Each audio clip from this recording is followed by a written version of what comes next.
আমাদের এই হাউসের একজন মাননীয় সদস্য, নামটা বলতে চাই না, তিনি নতুন নির্বাচিত হয়েছেন। তিনি ফেসবুকে কিছু বক্তব্য দিয়েছেন, যে বক্তব্যটা আমরা সবাই এফেক্টেড। আসসালামু আলাইকুম। গোয়েন্দা তথ্যের ভিত্তিতে বিএনপির সমাবেশের ব্যাপারে সিদ্ধান্ত নেবে ডিএমপি, জানালেন খন্দকার মহিউদ্দিন। তার মানে দর্শক বুঝতে পারছেন, আবার সেই পুরনো খেলা। বিরোধী রাজনীতি বাংলাদেশের জন্য আসলে একটা শৃঙ্খলিত বিষয়, কখনোই অবারিত হবে না। সবার সমাবেশ, তার কর্মসূচি সবই নিয়ন্ত্রিত হবে। সবচেয়ে বড় সংকট হচ্ছে আওয়ামী লীগ একটা ফেয়ার নির্বাচনে ভয় পায়।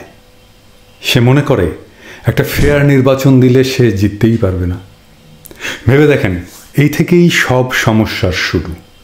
এই থেকেই গুমখুন, ক্রসফায়ার, আয়নাঘর, ভারতের সাথে মোমেনের স্বামী স্ত্রী সম্পর্ক, গোপালে পুলিশ, আদালতে খাড়ায় যাওয়া বসায় দেওয়া, ইভিএমে 150 আসনে নির্বাচন, সব কিছু। আবার দেখেন, নির্বাচনের মাঠ ফাঁকা করে নিলে পাবলিকে ভোট দিতেই যায় না। নৈশ ভোট করলে পশ্চিম মেনে নেয় না। তারে তো এইটাও দেখাইতে হবে যে একটা বিশ্বাসযোগ্য নির্বাচন হয়েছে।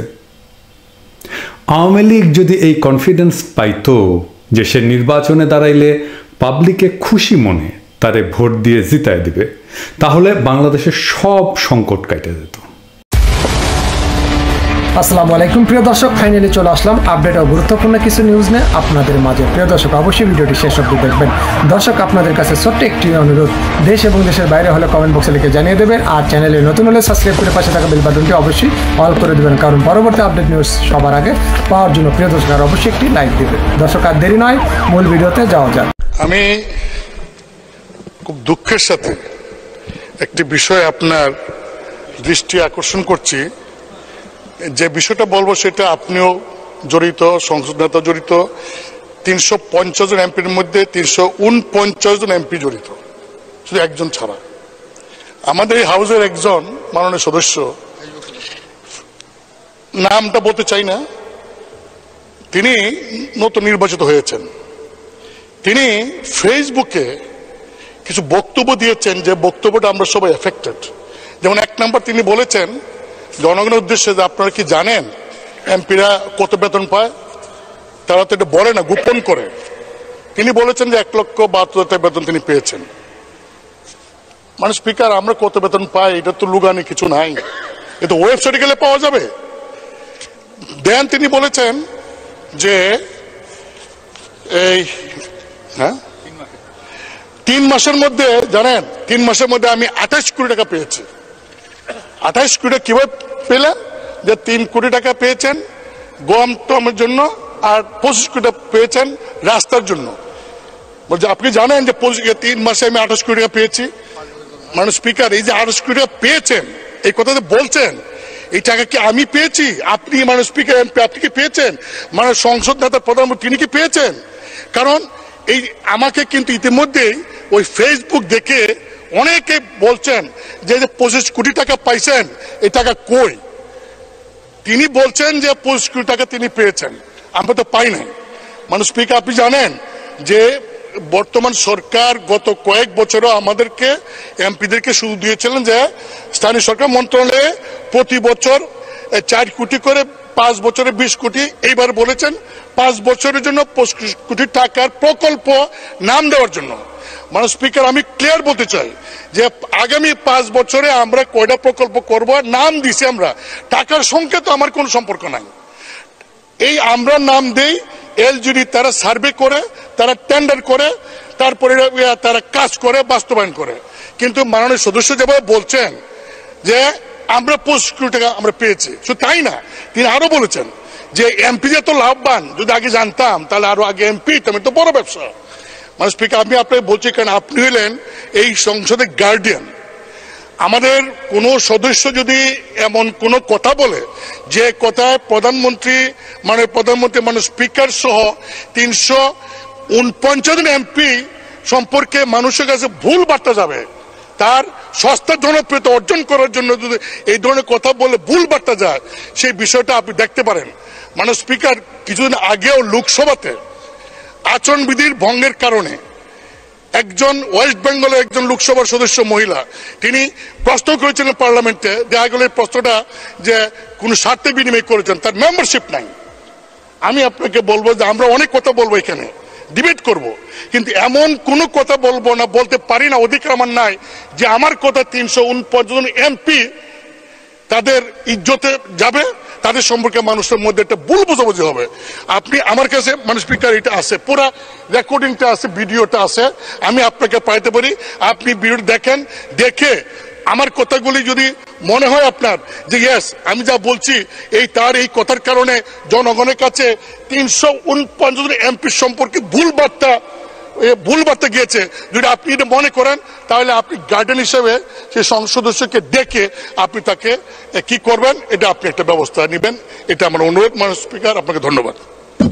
ধন্যবাদ মাননীয় বিরোধী দলীয় চিফ হুইপ, আপনাকে ধন্যবাদ।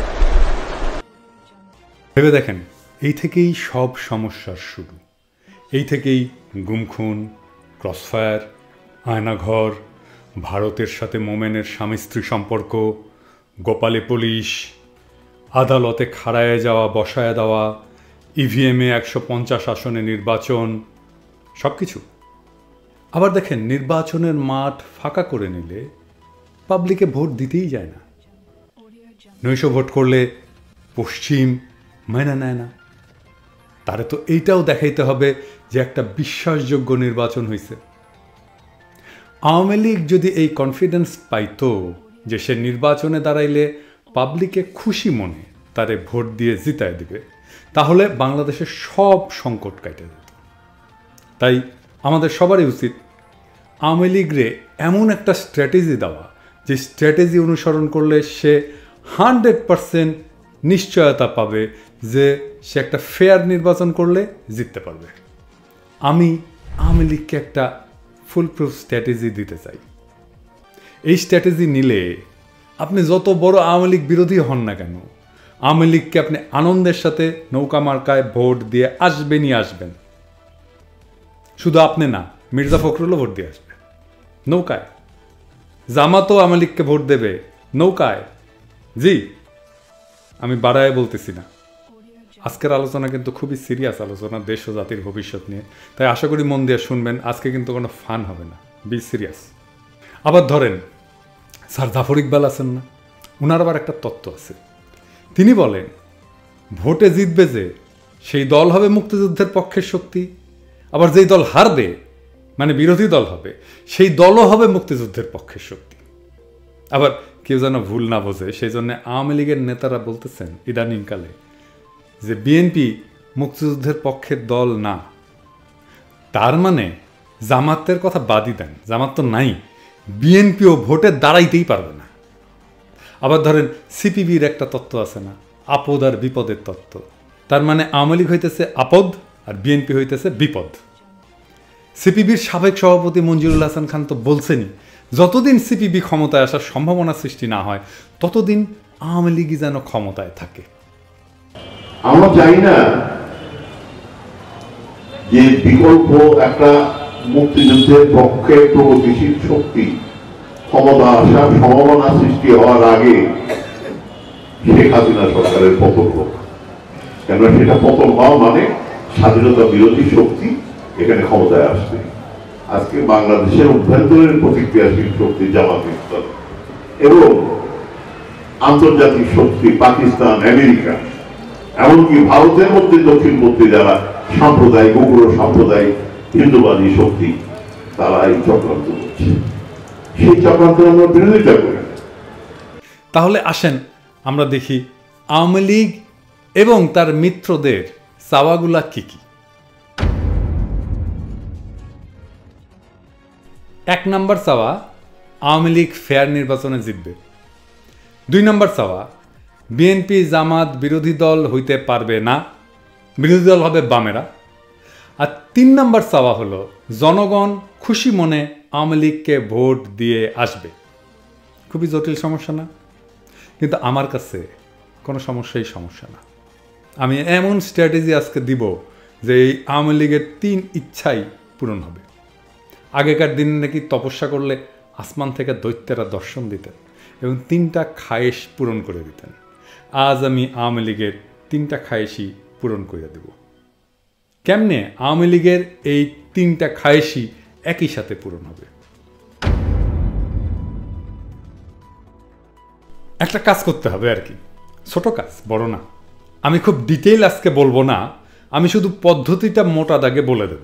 কিছু ডিটেইল পরে ঠিক করা যাবে। যেমন ধরেন, আমার প্রস্তাব হবে পরে যে নারী প্রার্থীকে নারীরাই ভোট দেবে, পুরুষ প্রার্থীকে পুরুষেরাই ভোট দেবে। যাই হোক, ওইটা পরে আসবো। মোটা দাগে নির্বাচনের পদ্ধতিটা কি হবে? আওয়ামী লীগকে ভোটের পদ্ধতি পরিবর্তন করতে হবে। না, খুব বড় পরিবর্তন না। আর এবার এটা মনে করেন না যে এই পদ্ধতি পরিবর্তনে বাংলাদেশের বিরোধী দল আপত্তি করবে ইভিএমের মতো। না, মোটেও না, সবাই মাইনে নেবে। কি পদ্ধতি হবে? সবই ঠিক থাকবে, শুধু ব্যালট পেপার, মানে যেটা দিয়ে সিল দেওয়া হয়, সে সিলটা হইতে হবে লোহার। আর কোনো ব্যালট পেপার থাকবে না। ভোট কেন্দ্রে ইলেকট্রিক চুলা থাকবে, সেখানে গনগনে আগুনে লোহার ব্যালট সিল লাল করে নেওয়া হবে। ভোটার আসলে দলের প্রার্থী পাছার কাপড় তুলে দাঁড়াবে, আর ভোটার সেই গনগনে আগুনের জ্বলা লোহার সিলটা দিয়ে পাছায় ছাপ দিয়ে দিবে। কোনো কারচুপি নাই। চাইলে একজন ভোটার 100টা ভোট দিয়ে দিবে, ব্যাপার না। আন্তর্জাতিক মহলে পাছার কাপড় তুলে দেখাবেন কত ভোট পাইছে। জনগণ আপনাদের কত পছন্দ করে। এক প্রার্থী যদি সব ভোটারের চাপ নিতে না পারে, কোনো অসুবিধা নাই, টেনশন নিয়েন না। সেইখানে আপনাদের দলের লোক প্রার্থীর প্রক্সি দিতে পারবে, কোনো অসুবিধা নাই।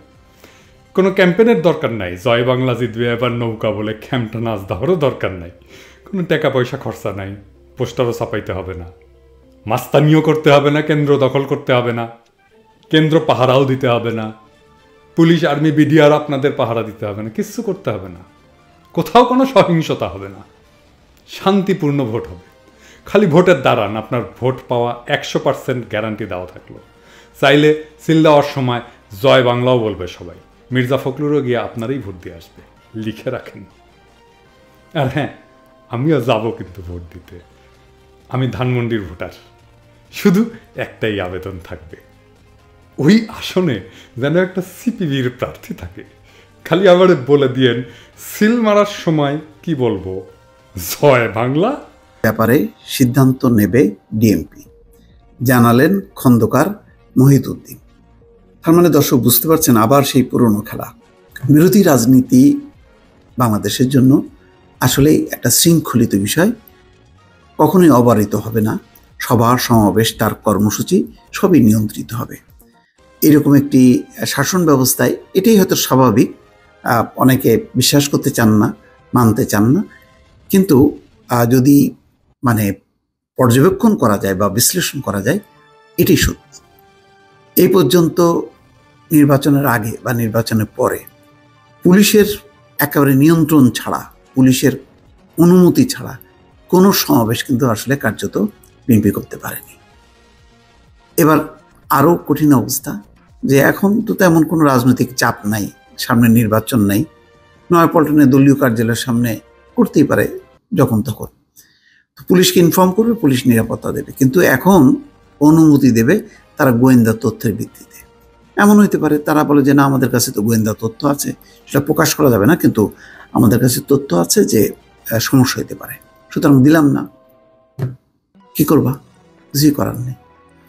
তো খবর হচ্ছে এই যে রাজধানীর নয়াপল্টনে দলীয় কার্যালয়ের সামনে আগামী শুক্রবার সমাবেশ করবে বিএনপি। অতীতের অভিজ্ঞতা এবং গোয়েন্দা তথ্যের ভিত্তিতে এই সমাবেশের অনুমতির বিষয়ে সিদ্ধান্ত নেওয়া হবে বলে জানালেন ঢাকা মহানগর পুলিশের অতিরিক্ত কমিশনার ডক্টর খন্দকার মহিউদ্দিন। আজ মঙ্গলবার দুপুরে সাংবাদিকদের সঙ্গে আলাপকালে তিনি তথ্য জানান। এবং তাদের এই সমস্ত বিশ্লেষণ করতে করতে দেখা যাবে যে শুক্রবার সকালবেলায় বলে হ্যাঁ করো, তখন ঝুপ করে দৌড়ঝাঁপ করে কয়েকজন আসবে, এসে একটা সমাবেশ করবে। মানে পূর্ণাঙ্গ প্রস্তুতি নিয়ে মাইকিং করে 1 সপ্তাহ সময় নিয়ে যে তারা কোনো সমাবেশ করবে, সেই সুযোগটা আর রাখছে না সরকার। এটা আগেও দেখা গেছে, এখনও তাই। খন্দকার মহিউদ্দিন বলেন, অতীতের তিক্ত অভিজ্ঞতা গোয়েন্দা তথ্যের ভিত্তিতে 10ই মে নয়াপল্টনে বিএনপির সমাবেশের অনুমতির বিষয়ে সিদ্ধান্ত নেবে ডিএমপি। 26শে এপ্রিল নয়াপল্টনে সমাবেশ করার কথা ছিল বিএনপির তীব্র তাপ প্রবাহের কারণে স্থগিত হওয়ায় সমাবেশ আগামী 10 মে করার ঘোষণা দিয়েছে দলটি। বিএনপির চেয়ারপারসন বেগম খালেদা জিয়ার চিকিৎসা সহ নিঃশর্ত মুক্তি, ঢাকা মহানগর দক্ষিণ বিএনপির সিনিয়র যুগ্ম আহ্বায়ক নবিউল্লাহ নবী সহ নেতাকর্মীদের মুক্তির দাবিতে ঢাকা মহানগর দক্ষিণ বিএনপি এই সমাবেশের আয়োজন করে। কর্মসূচির প্রধান অতিথি হিসেবে উপস্থিত থাকবেন বিএনপির স্থায়ী কমিটির সদস্য গয়েশ্বর চন্দ্র রায়। তো গয়েশ্বর চন্দ্র রায়ের প্রধান অতিথি হবেন, তার উপস্থিতিতে একটা দক্ষিণ সমাবেশ করবে, তার জন্য মানে গোয়েন্দা তথ্য লাগে। এটা কি মানে সবার বেলায় নাকি শুধু বিএনপির বেলায়? ওই আওয়ামী লীগের বেলায় তো কখনো দেখি না যে না আমরা এখন দিতে পারবো না, আওয়ামী লীগ অফিসের সামনে আমাদের কিছু গোয়েন্দা তথ্য যাচাই বাছাই করবো। শুধু বিএনপির ক্ষেত্রেই লাগে গোয়েন্দা তথ্য। এই হচ্ছে রাজনৈতিক অধিকার। সংবিধানে যেখানে বলা আছে সবার জন্য রাজনৈতিক অধিকার থাকবে সমান। দর্শক ভালো থাকবেন, আল্লাহ হাফেজ।